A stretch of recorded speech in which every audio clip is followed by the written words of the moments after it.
Okay, guys, what is up, and welcome to episode 2 of Just the Stuff podcast. My name is James, and how are you guys doing today? So, this is episode 2. I did kind of skip last week. I was pretty sick, and I had a pretty busy weekend, so I'm sorry about that. There's a chance that this might be every other weekend, but I hope to get it out every single week, but can't promise that. But we have some exciting topics today, some things that happened over the last week and week or two.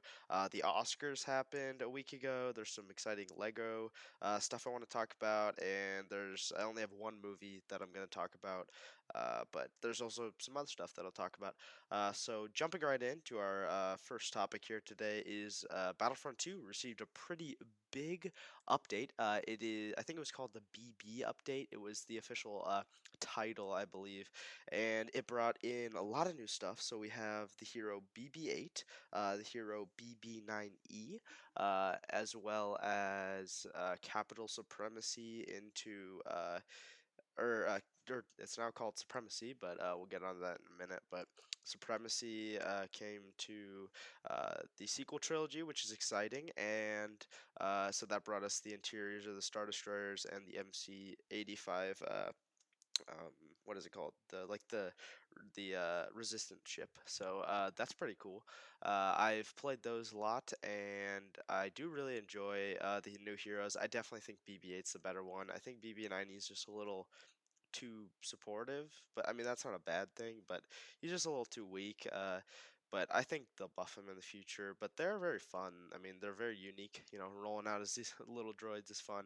I think the new ship interiors are fun. I like them. They're different. They're very close quarters, which I find to be kind of interesting.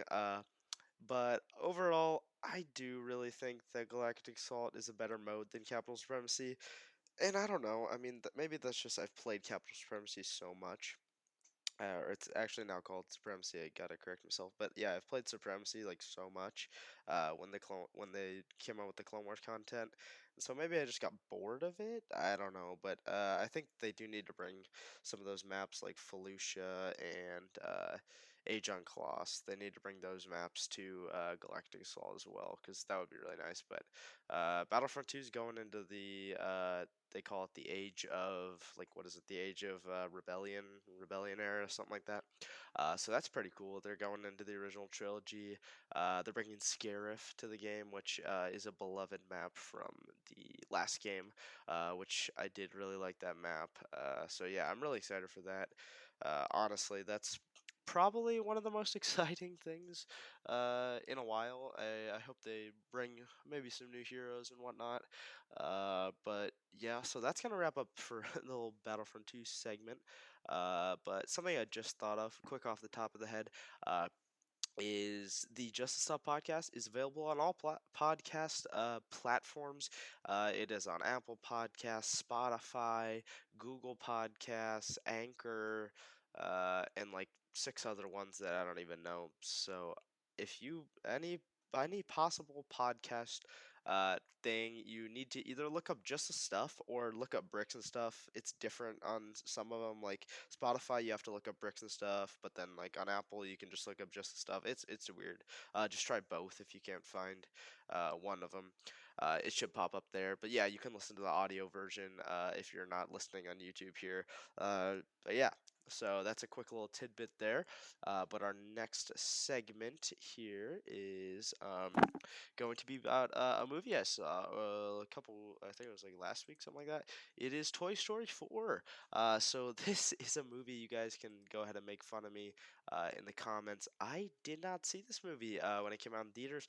It came out right as I left for a trip in the summer, I believe, and then I was like, okay, I'll watch it when I came back. I just got busy, and I guess I forgot about it, and then I just couldn't find a good time to watch it, and then I was just lazy and never rented it. But then eventually it came out on Disney Plus, and I was like, "Hey, you gotta watch this." So I like locked myself down, and I said, "Hey, I was gonna watch it," and I watched it, and oh my goodness, it was so good. So I was a little skeptical that they were gonna like, I don't know. I was excited, but Toy Story 3 like really wrapped up the whole trilogy. I thought, and I thought it was good. A good good story for the characters, but this continues Woody's character a lot and all the other characters. This is Woody's movie. If you guys haven't seen this, I mean, it feels like a Toy Story 4, a Woody story, but I don't know. Uh, it's a lot of fun though. I mean, it's got all the adventure. It's hilarious. I was laughing a lot. Bo Peep. I kind of forgot about her from the first movie, but she's pretty good in this as her character in this movie.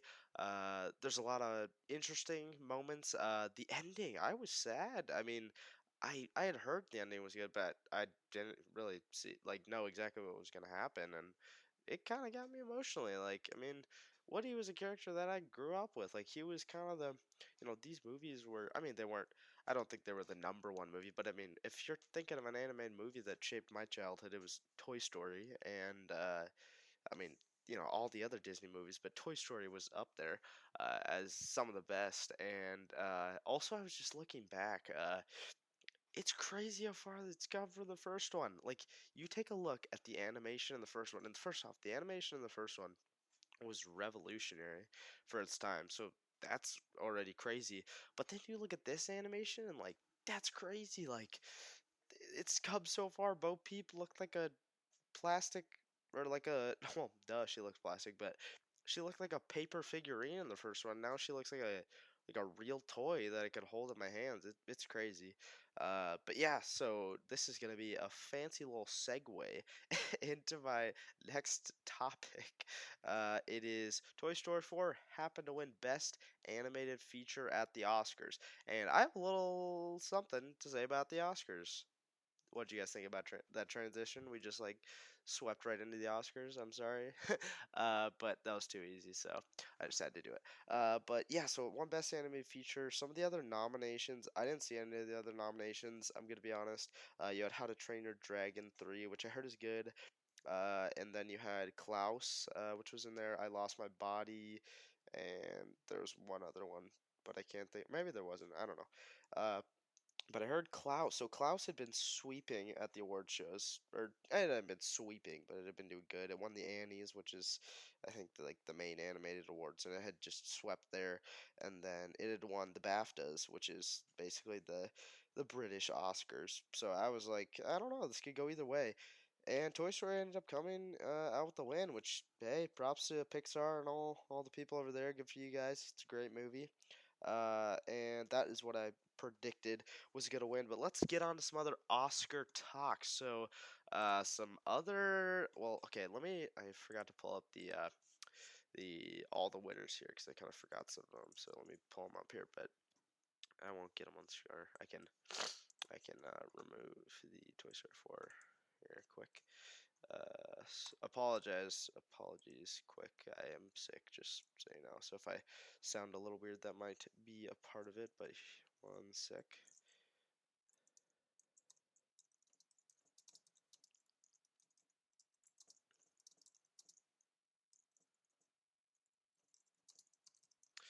Okay,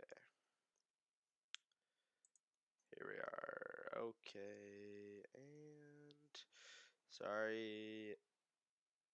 Okay, there we are. Okay, so I am looking right here on the main kind of site here, and so starting off a performance by an actor in a leading role. I had Joaquin Phoenix winning this. I mean, he did, and I expected that. You had some other good performances in there from Leo, obviously, and Adam Driver in Marriage Story. Both great performances, but I mean. Joaquin was going to take this. His speech was a little interesting, to say the least, if you guys watched it. But then moving on to Best Supporting Actor, this was Brad Pitt's Oscar to lose. I mean, he won it for Once Upon a Time. He had some great other ones in there. Tom Hanks, Beautiful Day in the Neighborhood, still a movie I need to see. Like, I really want to see it. But then you had Joe Pesci, Al Pacino, obviously legends in the film community. But then you had actress in a leading role, Renee Zellweger took the win for Judy. Haven't seen it. Heard she was great in it though. Would have liked to see Scarlett Johansson win for Marriage Story, but that's it's cool. It was her first nomination. Speaking of Scarlett Johansson, she got nominated in another in another category in supporting role for Jojo Rabbit. I really wanted her to win, but Laura Dern was 100% going to win, and she did come out with the victory for Marriage Story. So good for her. Again, Best Animated Feature. Missing Link was the one I was missing. That had won at the Golden Globes. So I don't really. This one was kind of up in the air, but Toy Story, like I said, took the victory. Achievement in cinematography. This was Roger Deakins' Oscar to lose again for 1917. He won back a couple years ago for Blade Runner 2049. Really like Roger Deakins. Love his work and glad he won. And obviously, the film deserved it as it was a one-shot film and it was beautiful. Achievement in costume design. I had Little Women winning this, and Little Women did win. Uh, achievement in directing. This is kind of a shocker here. We had Parasite or Bong Joon-ho win. So he was my pick for one that I would want to win, and I kind of had not a fantasy win, but I wanted him to win because he's a great director, underrated. And I had predicted Sam Mendes to win because that is what everything had seemed like they were pointing to. He won the BAFTAs and he won the Golden Globe. So I was like, I mean, honestly, this is his Oscar win, and he lost, which I mean, I'm not disappointed in or anything. But again, Parasite. I mean, I heard it's just a spectacular movie. Still want to see it. So that one was one I got wrong. Best documentary feature. Haven't seen any of these, but I have heard that American Factory is great, and I did predict that as my victory from what I had heard. Documentary, short subject, and skip those. Achievement of film editing. I actually, what did I have for this? I think I had Parasite for this. And Ford v Ferrari actually came out with the victory, so I'm very happy about that because that movie was edited brilliantly. I just didn't think it would be able to come out on top with the Oscar. Best international feature film. This was probably the most locked in Oscar of the night. Parasite was gonna win. I mean, if you're gonna have a movie nominated in the best international film and the best picture, it's obviously got to win the best international film, or else it's not worthy of being, best picture. So that just obviously that made sense. Again, Parasite with two Oscars as we are going through. Achievement and makeup and hairstyling. I had Bombshell winning this. From what I've seen, they just completely changed Charlize Theron, and that was crazy. I haven't seen the movie though, so yeah, don't really care. Achievement and music score, or just the score. We had Joker, Little Women, Marriage Story, 1917, and my boy John Williams for Star Wars: The Rise of Skywalker. I wanted John Williams to win. Obviously it was Star Wars. I thought the score was great in The Rise of Skywalker. Would have liked to see my boy Alan Silvestri up there as well. He did an amazing job with Avengers Endgame. That's okay. Joker, I'm not even gonna try to pronounce her name. Hilder something. I heard the score was great for that movie. Still haven't seen it again. But yeah, so good for her getting her. I think that's her first Oscar ever, so that's pretty cool. Uh, and I did get that one right as well. I think. Yeah, I don't know. Achievement in music written for picture, well, original song basically. We had one from Toy Story 4, one from a movie called Breakthrough, Into the Unknown from Frozen 2, Harriet, and Rocket Man. I had Frozen 2 winning this, but it did not. Sadly, I'm gonna love me again from Rocket Man 1, which that kind of makes sense. Best motion picture, obvious, like the big one. This one shocked me. So I had predicted 1917 because everything again had been kind of leading to that, and I think it was my favorite film of the year. I mean that's what I shared on my list last week, but obviously it could have been different. I would have liked to see JoJo win, but I didn't think that was gonna happen. But then out of nowhere they said Parasite, and it was crazy. So shout out to Parasite coming out with the Oscar victory, first ever international film to win Best Picture. That was pretty cool. Achievement in production design. Once Upon a Time took this one home. I chose Jojo Rabbit, I think. Yeah, Jojo Rabbit over this, but I had a close runner-up of Once Upon a Time, and sadly, Jojo didn't win, so I got another one wrong. Animated short film, haven't seen that, but Hair Love, heard it was great. Live action short film, haven't seen that. Achievement in sound editing. I had 1917 for this, and Ford v Ferrari took it. Sound mixing. I think I had 1917, and 1917 took it. Achievement of visual effects. We had Endgame, Irishman, Lion King, 1917, Rise of Skywalker, 1917 took it. I think I got that one wrong actually. That one was kind of up in the air. A lot of great visual effects there. Best adapted screenplay. Jojo Rabbit took it. I predicted that, and I'm happy that Taika got an Oscar. Good for him. Original screenplay, Parasite took it. I think I said Parasite was going to take it, so good for that. But that's going to wrap it up for my little Oscar rant there. Sorry if you don't really know anything about movies. I kind of just went off right there, and you guys are probably really confused. But yeah, so that was my little Oscar talk. Again, Parasite swept with 4 Oscars. That's the number one. That's who had the most Oscars not last night, last week. So yeah, interesting Oscar show. Most things went as predicted though. But yeah, so moving along from the Oscars, we are gonna talk about the greatest TV show ever. Star Wars The Clone Wars. It is coming back a week from filming this. I'm filming this on Friday, the 14th, Valentine's Day. So it's coming back a week from now. That's a little picture from the trailer right there.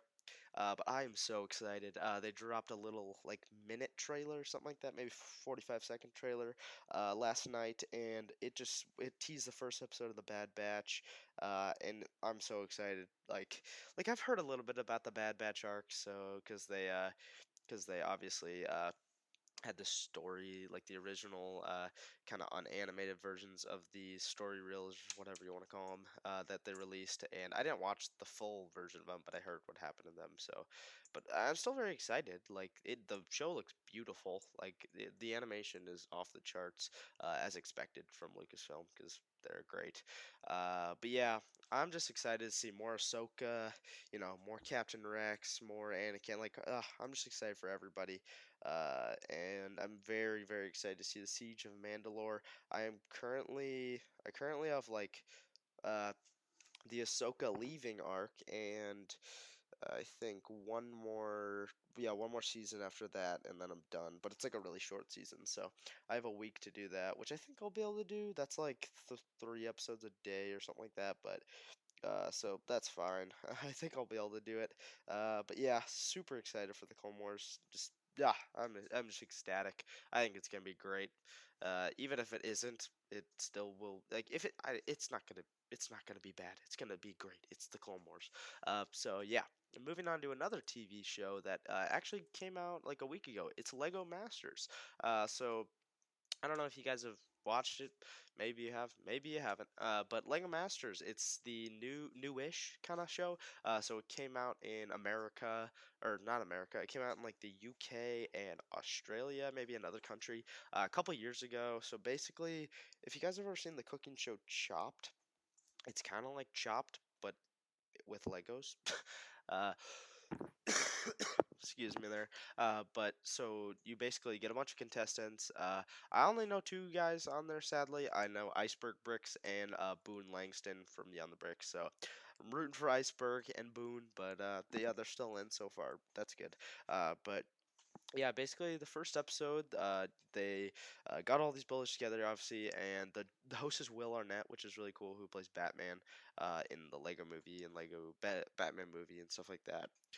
And so basically, you are there, and then they tell you like a theme, and you have a certain amount of time to build something, and then the judges, who are Lego designers, come in and judge, and whoever has the worst build, leaves and whatnot. So in the first episode, it was like a dream or theme park theme, which was pretty cool. So they built around this monorail, kind of a lot of cool builds. No one ended up going home, which I kind of thought was cheap, and it's okay, whatever. Somebody went home this week though. It was I don't remember their names, but they were. I kind of wanted them to stay. I kind of wanted Sam and Jessica to get. I think that's the name of Sam and Jessica, something like that. To leave, but they didn't. But that's okay. Again, I'm just excited. The show's fun. All those Lego bricks makes me jealous. But yeah, so moving along from Lego Masters. we're gonna get on to some Lego news to finish up the episode here. Uh, Hold up, Lego. Sorry, let me find this. Okay.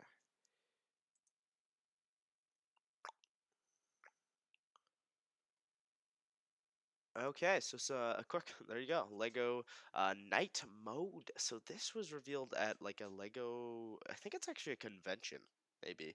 But Lego put these out on the thing. They're just empty boxes for display, but they are lighting kits. So I think Lego's doing lighting kits, which is interesting because that's a pretty big third party market.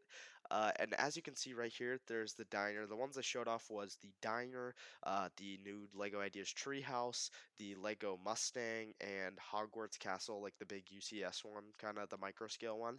Uh, so interesting stuff here. I mean, I've never experimented with lights at all or lighting kits. Eggy Egghead has talked about getting lighting kits for his like UCS Falcon and stuff, but he never did. So I don't know. I mean, I think it's a thing Lego was bound to get into, and so now they did. But I don't know. I bet it'll be a higher premium quality product compared to the third party ones, even though the third party ones I've heard are great.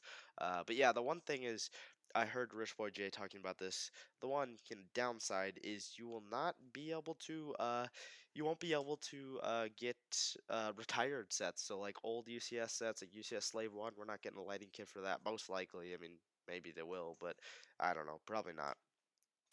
But yeah, so lighting kits are coming sometime in the next couple of years, maybe. I don't know, maybe soon. I don't know, but yeah. So that's that. Also, one quick thing off the top here is for movie news. Sonic is coming out this weekend. I think it's officially called like Sonic the Hedgehog or something. I don't think I'm gonna see it. I'm sorry. It looks okay. I've heard the reviews. It's a fun movie. It's not the best produced movie, obviously, because it's a Sonic movie. What are you really gonna get out of it? I heard Jim Carrey is funny in it, though. Good for him. Back in the spotlight, sort of. So I don't know. I'm probably not gonna watch it. But I mean, let me know if you guys see it. It might be pretty good. But yeah, that was just quick off the topic. And our last news, ladies and gentlemen, drum roll please. No one was shocked, but the gunship won. Yes, we did it. The gunship gang is victorious. I was a part of the gunship gang that Emerdar Productions, our fearless leader. He led us to victory. We defeated the Nebulon nerds and the Bomber Bros. I love how like dramatic it is, the whole thing. When it's just voting for a set. But yes, the gunship won. That is the 2013 gunship. I think the best gunship so far. But yeah, so the gunship, I don't know when it's coming. Like, I mean, I talked about my thoughts on what they could do with the gunship last episode. If you want to check that out, Just a Stop Podcast, episode 1, available now on all platforms. Selfless plug or shameless plug. But yeah, so the gunship's coming. I'm excited for it. Honestly, it's gonna be like a good set, I think, and it'll probably be like $200. But I don't know. I mean, people are saying it could be 300, but I'm like, how big are they making this thing? So I don't really know, but that's going to wrap it up for this episode of the Missing Pieces podcast. A couple places you can find me. If you are listening on Apple or Spotify or whatever, you can check me out on YouTube at Bricks and Stuff. You can check me out on Twitter at Bricks and Stuff as well. And also, you can, if you're listening on YouTube, you can find this podcast, like I already said, on all sorts of platforms: Apple, Spotify, Google, anything you can think of. We got it all. But yeah, thank you for listening or watching or whatever you did this week. And see you in the next Just the Stuff podcast or the next YouTube video or whatever. Peace out, guys. Bye.